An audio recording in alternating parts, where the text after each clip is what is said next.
여러분, 탈무드에 그런 이야기가 있다고 합니다.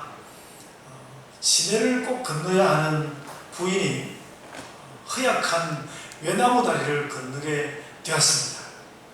그래서 조금밖에 가지 않았는데 그 외나무 다리가 흔들리기 시작했습니다. 그래서 깜짝 놀라서 난간을 붙잡고 하나님께 기도를 했습니다. 하나님, 제가 이 다리만 건너게 해주시면 제가 하나님 일에 제 전 재산을 바치겠습니다.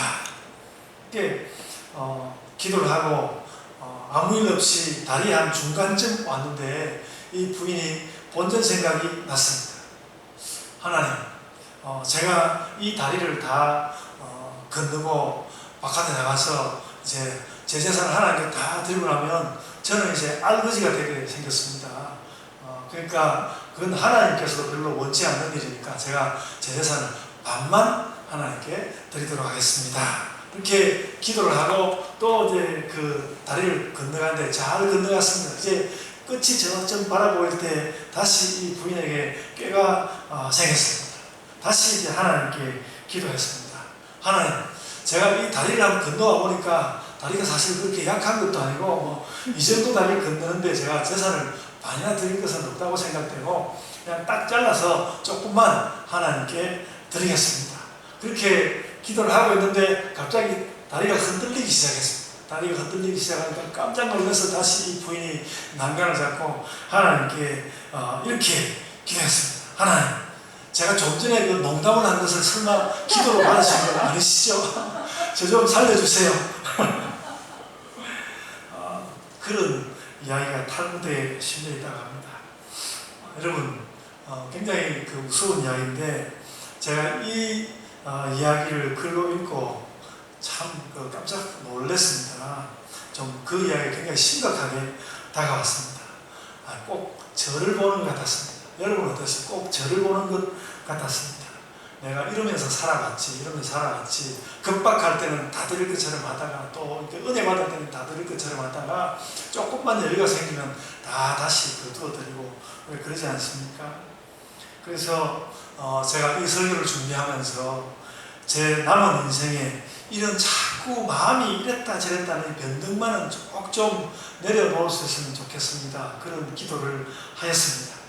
우리가 거룩의 결심은 참 많지만 거룩을 위한 희생에 대해서는 얼마나 스스로 디스카운트 자꾸 이 거룩의 희생을 우리가 스스로 자꾸 우리가 깎아내리고 값을 작게 매겼는지 모르겠습니다.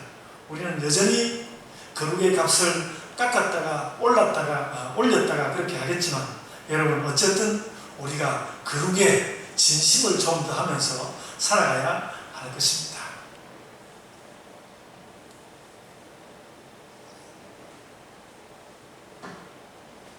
저는 오늘 그 본문 마지막 5절에 나오는 그 제사장이라는 한 단어에 주목합니다. 이 말씀, 제사장이라는 한 단어를 가지고 제가 설교 대부분을 할 것 같은데요. 베드로 사도는 5절을 끝내면서, 오늘 본문 5절을 끝내면서 제사장이 되어라 라는 말을 하였습니다. 그래서 중요한 말입니다. 저는 이 말에 대해서 두 가지 생각을 하는데요. 우리는 제사장이라는 말의 그 말 자체에 대해서는 구약 제사장과는 좀 다른 보편적인 의미를 부여해야 하고요. 또 되어라 라는 말에 대해서는 이 된다는 의미를 되짚어 보아야 합니다. 베드로 사도는 제사장이라는 말에 엄청난 의미를 부여했고요. 그리고 우리는 그렇게 되어야 한다는, 제사장처럼 되어야 한다는 지향성을 우리 중요하게 여겨야 합니다.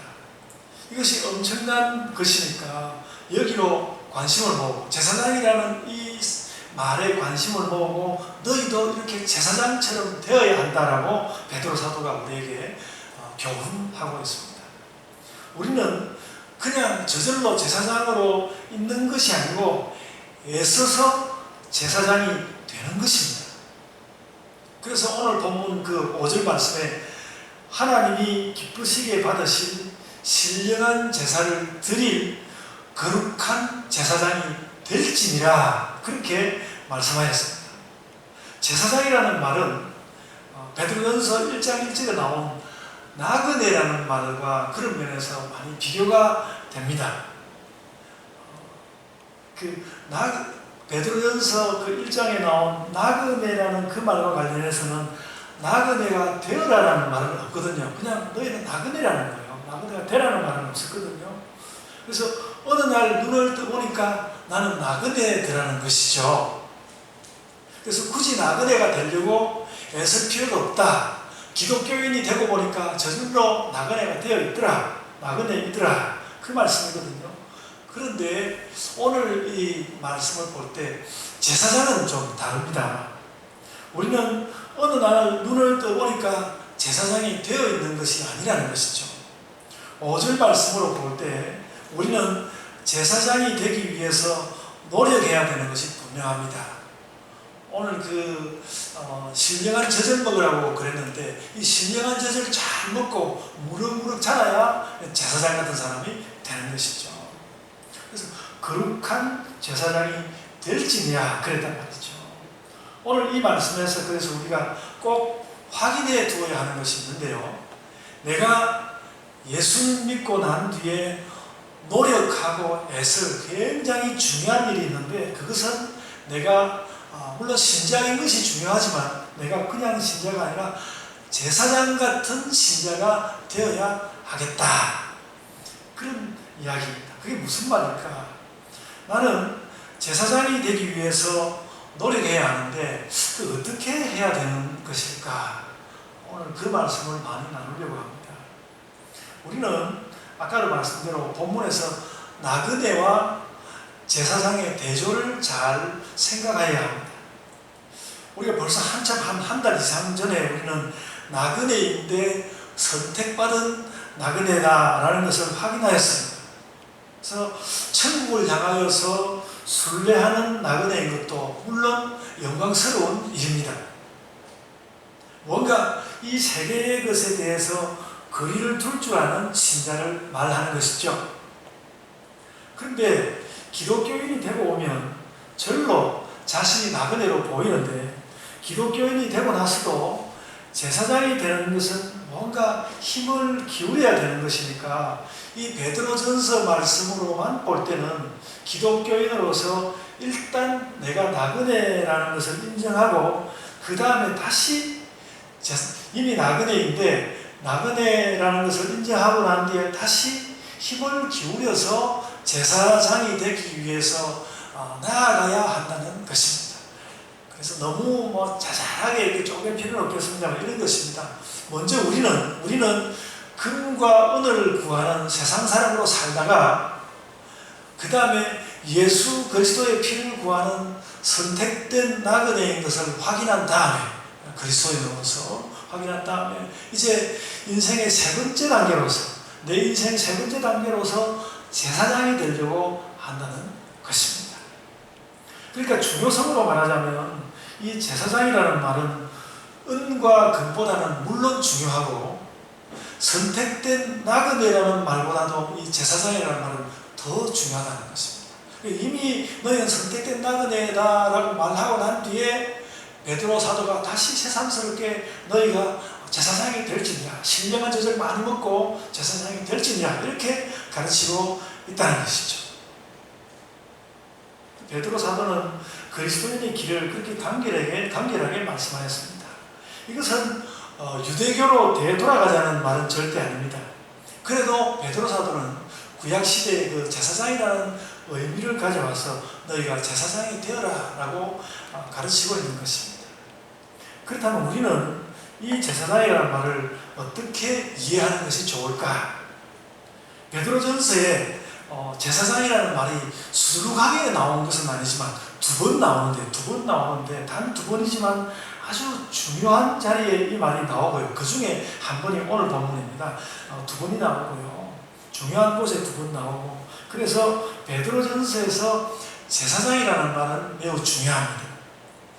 그래서 구약 신약 가릴 것 없이 제사장이라는 것은 그 말의 제사장이라는 말의 보편적인 의미는 신자에게 거룩을 가르치는 사람이다. 신자에게 거룩을 가르치는 사람이다.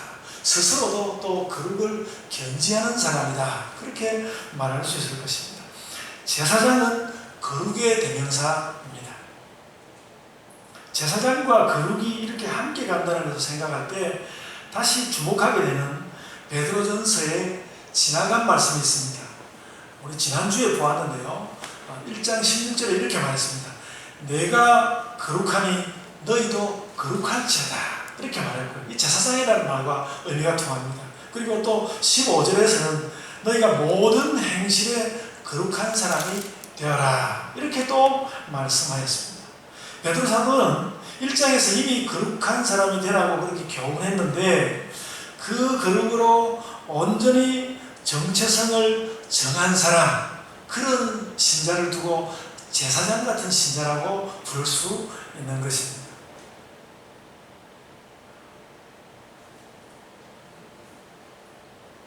이 거룩으로 온전히 정체성을 정한 사람이 바로 제사장인데요. 제사장은 인생에서 거룩을 굳히는 사람, 인생에서 거룩을 굳히는 사람. 내가 세상에서 무슨 일을 할지라도 나는 거룩하다.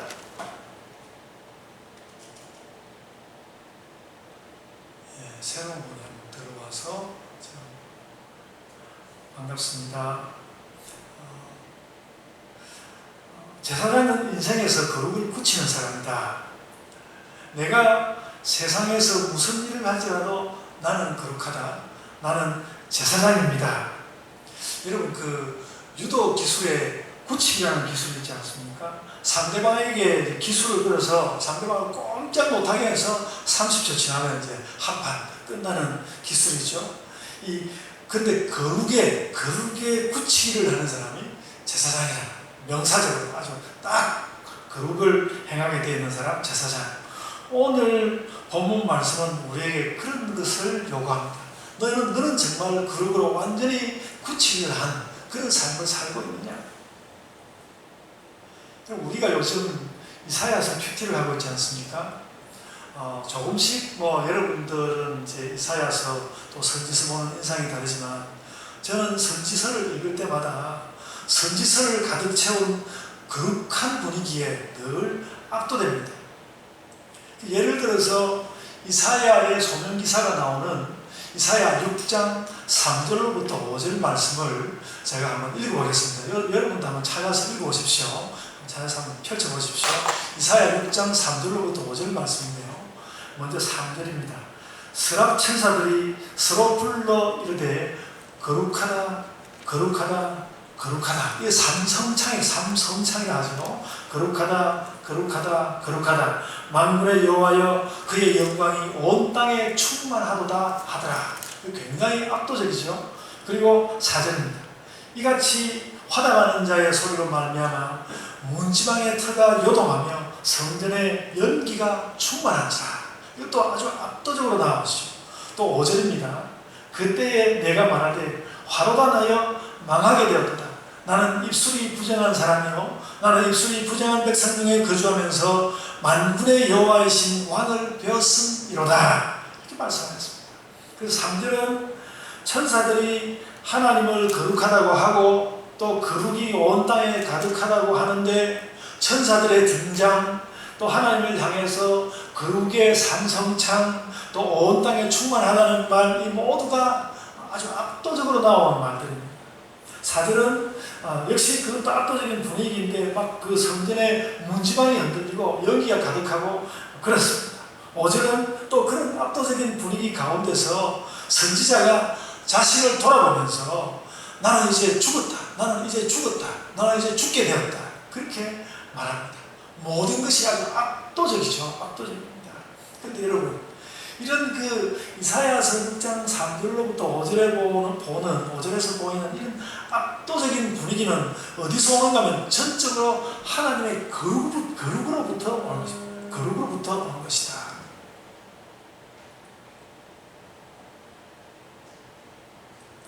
베드로가 이런 분위기를 모르고 제사장 이야기를 꺼내지는 않았을 겁니다. 그렇게 하나님께 압도되고 압도된 그것이 굳혀지는 삶을 살아가라. 그런 삶이 되어라. 그렇게 그렇게 너희는 제사장이 되어라. 이렇게 베드로 사도가 우리에게 권면하고 있는 것입니다.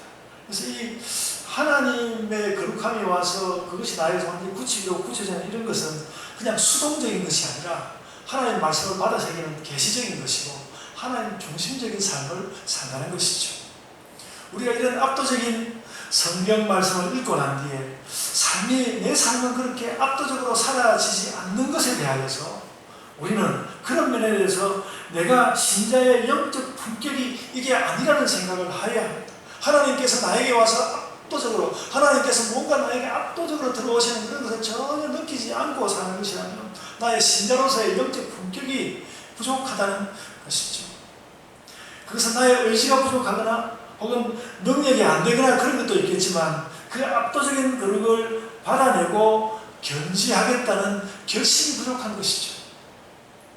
물론 이런 결심이 쉽지 않은 것도 사실이지만, 이런 결심이 쉽겠습니까? 쉽지 않은 것도 사실이지만 반면에 그 그릇이 우리의 인생을 포기시키는 게 아니라 그 그릇을 취한다고 해서 우리 인생을 포기하는 게 아니라는 것도 우리는 알아야 합니다. 좀 전에 읽어드린 베드로전서 1장 15절은 모든 행실에 거룩한 자가 되어라 그렇게 말했거든요. 이 모든 행실이라는 것은 우리가 딴 나라 가서 사는 것이 아니라 이 땅을 살면서 하는 일만, 이 땅 살면서 하는 일인데 이 땅의 모든 일에서 하나님의 압도적인 모습을 드러내라. 그리고 너 자신이 무슨 일을 할 때 늘 하나님께 압도되어서 살아가는 그런 삶을 살고 있느냐, 그걸 확인하면서 살라는 것이죠. 그래서 베드로는 그 제사장이라는 말로 지금 그런 것을 우리에게 요청하고 있는 것입니다. 신자들에게 그런 것을 요청합니다. 목사님, 그런 압도적인 그 무기라는 것이 대체 무슨 말입니까? 좀 듣기가 낯설은 말인데, 그래서 이런 질문이 교회에 얼마나 많았겠습니까? 기독교 역사 내내 그런 압도적인 그 거룩에 대한 질문이 많았습니다. 그래서 이제 19세기 말 정도에 독일의 종교학자 루돌프 오토라는 사람이 이런 말에 답하기 위해서 도대체 그 거룩이라는 게 뭐냐? 그 답하기 위해서 그가 쓴 책이 있습니다.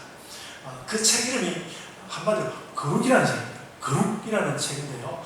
독일어로 다스 하일리게라는 거룩이라는 책을 루돌프 오토가 썼습니다. 그는 이 책에서 거룩을 세 가지로 말하였습니다.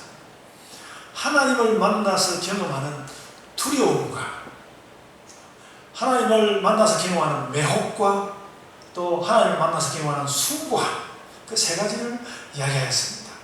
하나님을 만날 때 그 하나님의 거룩이 막 나오니까 두렵지만, 이사야도 그러지 않았습니까? 두렵지만 한편은 막 이끌려 들어가는 매혹됨이 함께 있고 그의 고상함이 아주 숭고하다 할 만큼 아주 높으시다는 것을 경험하는 것, 그것이 거룩이다 이렇게 말하였습니다.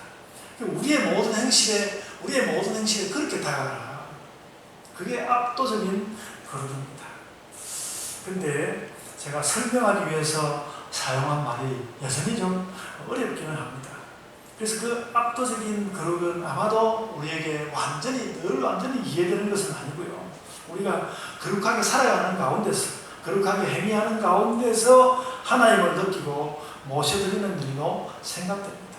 그래서 나의 사역이 아니라 하나님의 임재를 느끼면서 모든 행동에 나아가는 것, 그러면서 그 하나님의 두려움과 하나님의 매혹과 하나님의 숭고함을 경험하는 것, 그것이 거룩함이란 말이죠. 여러분, 제가 이 정도 거룩을 설명했으면 역사적으로 보기 드물게 제가 거룩을 잘 설명한 것인데, 그래도 여러분에게는 아주 시원하지는 않을 것입니다. 그런데 이 단계에서 거룩을 좀 더 이해하기 위해서, 이 단계에서 거룩을 이해하기 위해서 꼭 덧붙여야 하는 말씀이 이 본문에 나옵니다. 본문에 나오는데요. 무슨 이야기인가 하면 이 거룩의 이야기에 예수님을 반드시 끌고 들어가야 한다는 것입니다. 우리는 예수님을 통하지 않고 어떤 거룩을 느낄 수가 없습니다. 예수님 끌고 들어가야 합니다. 하나님께서 예수님을 이 땅에 보내신 것도 그것 때문이었거든요. 사람들이 하나님의 거룩을 잘 이해하지 못하니까 예수님을 보내셔서 거룩을 이해시키도록 하려고 한 것이거든요. 그런데 오늘 본문에서 그 예수님을 두고 뭐라고 말했냐면 산돌이라고 하였습니다. 산돌이라는 말을 하면서 예수님 이야기를 꺼내고 있습니다. 그래서 예수님을 산돌이라 했는데 아까 우리 이사야에서 본 것 같은 거룩이라는 이사야의 그 삼성창이 하늘 버전의 거룩이라는, 그것이 이사야의 그 노래가 하늘 버전의 거룩이라면 예수님을 두고 산돌이라고 부르는 이것은, 이런 예수님의 호칭은 지상 버전의 거룩이라는 것이죠.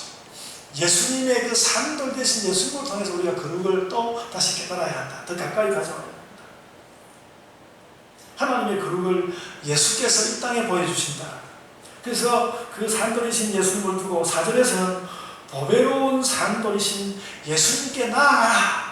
우리가 예수님께 열심히 나아가려고 하면 그 어떤 거룩이 다가오고 나아가라 그렇게 말하고, 또 5절에는 보면 그 산돌 예수님처럼 너희가 신령한 집으로 세워져라 그렇게 말하였습니다. 그리고 또 역시 5절에서 예수님으로 말미암아 너희가 제사장이 되어라. 오늘 주제로 말하는 것처럼 예수님으로 말미암아 너희가 제사장이 되어라 이렇게 말씀하고 있다는 것이죠. 여러분, 왜 예수님을 산돌, 왜 예수님을 돌이라고 했을까 싶은데요, 그것은 그 돌이어야 든든한 건물로 세워지고, 그가 예수님은 또 주축돌이시니까 그 돌이라는 이름을 사용했고요. 돌은 그야말로 단단하기만 한 것인데 예수님은 생명이시니까 그냥 돌이 아니고 산돌이라고 표현한 것이죠. 그래서 그 예수 그리스도는 교회로 세워지는데 그는 생명이시다. 그래서 그는 산돌이시다. 그래서 예수님도 산돌로서 집과 같으시고, 또 우리 신자들도 각 사람들이 그 산돌 예수님을 닮고, 또 신자들이 모인 교회가 뭉쳐서 함께 신자들이 모인 교회도 또한 예수님을 닮은 집이 된다는 것입니다. 교회는 예수님을 닮은 집입니다. 여러분, 예수님을 닮은 집이라는 게 뭡니까? 그게 바로 교회입니다. 그래서 우리는 오늘 이 말씀 가운데서 표면적으로 내세우지는 않았는데 깨달아야 하는 굉장히 중요한 사실이 하나인데, 뭔가 하면 교회가 되어야, 그러니까 우리가 여러 가지로 신자로 잘 살려고 노력하고 있는데, 그럼에도 불구하고 우리가 교회가 되어야 비로소 정말로 거룩해진다는 것이 강하게 오늘 본문에서 느끼십니다. 산돌이신 예수님을 닮아서 너희가 좀 세워지는, 산돌처럼 세워지는 그런 집이 되어라 라고 말할 때는 너희가 교회가 됨으로써 정말로 거룩해진다는 그런 의미를 담고 있습니다. 교회가 되어야 비로소 거룩하다. 여러분, 제가 목사로서 교회라는 어떤 제도적 주장을 하려고 하는 것이 아닙니다. 형제가 연합한 공동체 교회야말로 진정한 거룩함의 결정차다. 그래서 여러분들이 막 하나님에 대한 그 루돌프 오토의 막 숭고함 이런 말이 이해가 잘 안 된다면, 여러분들이 거룩함을 생각할 때 우리 교회에 대해서 묵묵히 묵상하면 거룩함이 우리에게 저는 떠올라올 거라고 생각합니다. 교회야말로 진정한 거룩함의 결정체다. 교회가 되어야 비로소 우리는 제사장이다. 우리 교회 전체가 제사장이다. 목사만 제사장도 아니고 신령한 제사장도 아니고 교회 전체가, 우리가 전체 공동체가 됨으로써 진정한 제사장이다. 이렇게 말할 수 있는 것이죠. 거룩한 제사장이, 그래서 베드로 사도가 오늘 우리에게 권고하고 있는 거룩한 제사장이 되라는 그 말은 사실은 너희가 좋은 교회가 되어야 한다. 그렇게 바꿔놓을 수 있는 말인 것입니다. 우리가 거룩하게 되고 거룩을 굳히기 위해 제사장도 되는데, 우리 각자도 그렇게 되는데, 그것은 결국은 좋은 교회가 된다는 것이다. 그런데 여러분, 우리의 지난 두 주간 정도는 이런 거룩에 입각해서 볼 때 너무 부끄러운 시간이었습니다. 성경은 우리를 향해서 거룩해지고 제사장이 되고 좋은 교회가 되라고 하고 마침내는 예수님을 닮은 산돌이 되라고 그렇게 가르치고 계신데, 그 한 두 주간 또 그 어간에 한국 교회의 가르침이 제멋대로 길을 벗어나서, 이런 예수님의 말씀 따라하는 것이 아니라 제멋대로 길을 벗어나서 온 사회를 위험에 빠뜨리고, 그러고도 그 사람들이 반성이 없고 사회를 적으로 삼는 사태가 일어났습니다. 그래서 제가 이 설교 준비를 하면서 이런 말을 제가 보았습니다. 부끄럽습니다. 부끄럽습니다. 부끄럽습니다. 삶, 성장, 거룩 이렇게 말해야 할 교회가 오늘 부끄럽습니다. 부끄럽습니다. 부끄럽습니다. 이렇게 세 번 고백해야 되는 형편이 되었습니다.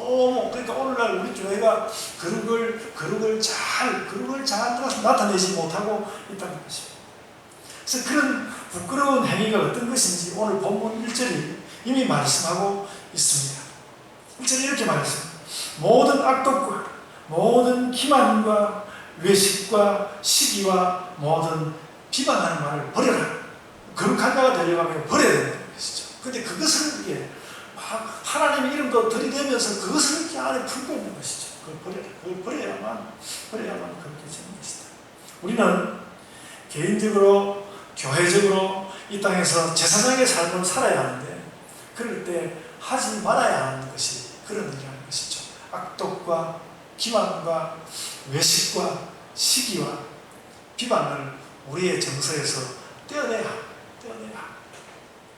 우리가 애초에 가졌던 질문에 대해서 답을 하고 가야 되겠습니다.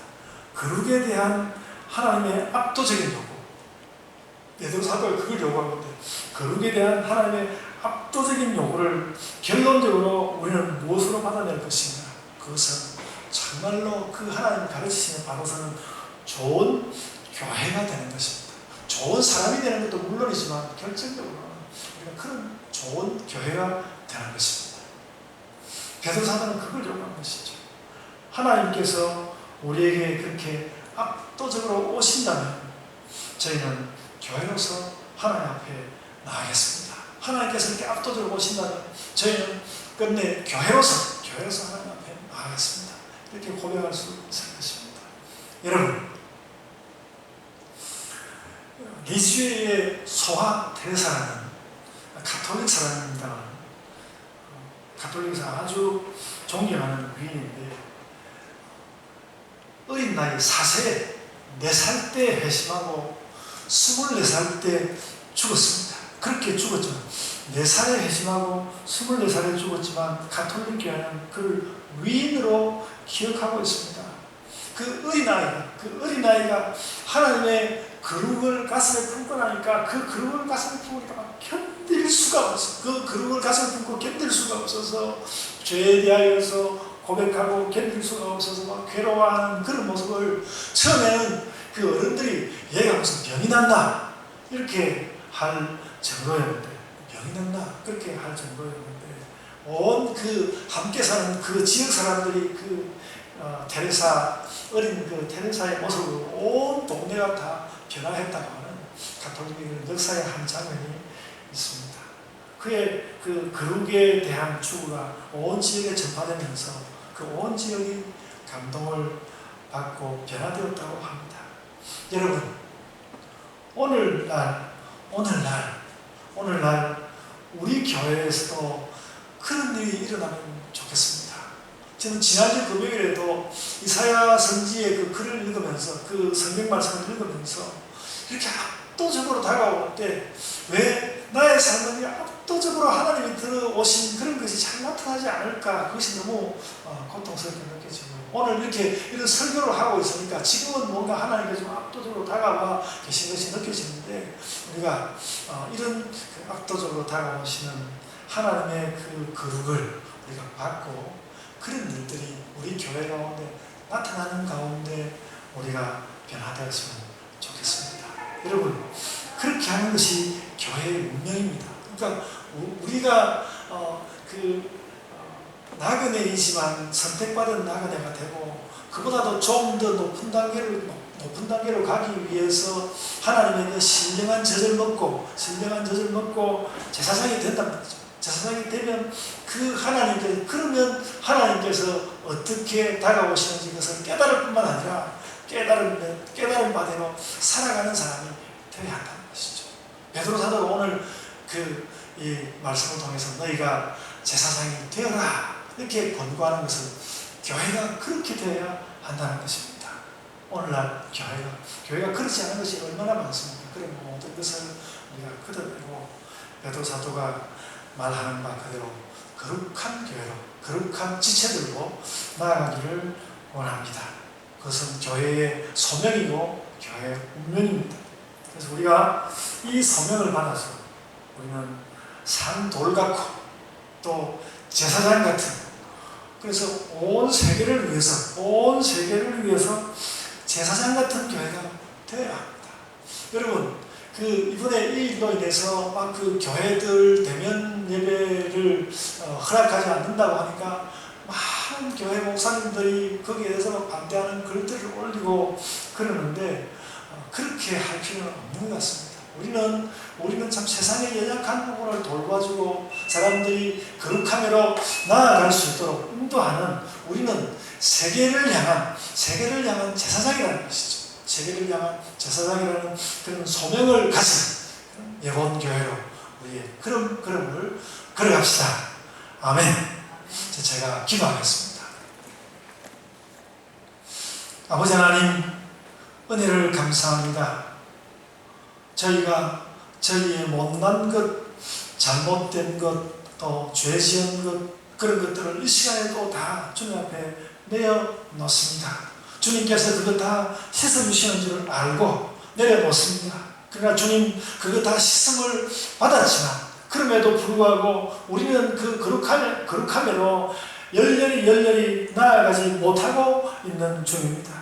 오늘 베드로 사도가 우리에게 권고하는 그대로 주님, 저희가 제사장 같은 신자가 되어서 그 거룩함이 우리 가운데 가득하고 하나님의 나오신 예수 그리스도의 그 산돌 같은 모습이 가득한 그런 신자의 삶을 살아가는 저희들이 되게 하여 주옵소서. 주님, 세계를 향하여 불평하는 교회가 아니라 세계를 품어주는, 세계를 향하여서 제사장으로 서 있는 그런 교회가 되게 하여 주옵소서. 이 코로나 시대, 이 어려운 이 시대를 위하여서도 제사장이 누구입니까? 어려워하는 사람들을 품어주는 사람들이 아니겠습니까? 온 교회가 이 어려워하는 이 시대를 품어주는 교회가 되게 하여 주옵소서. 오늘날까지 우리 한국교회가 그렇게 하지 못한 부분이 너무나 많았는데 주님, 저희가 회개하는 마음을 품고 이 온 세계를 품어주는 교회로, 제사장 같은 교회로 다시 서게 하여 주옵소서. 저희를 새롭게 하여 주옵소서. 감사하고 예수님 이름으로 기도드리옵나이다. 아멘.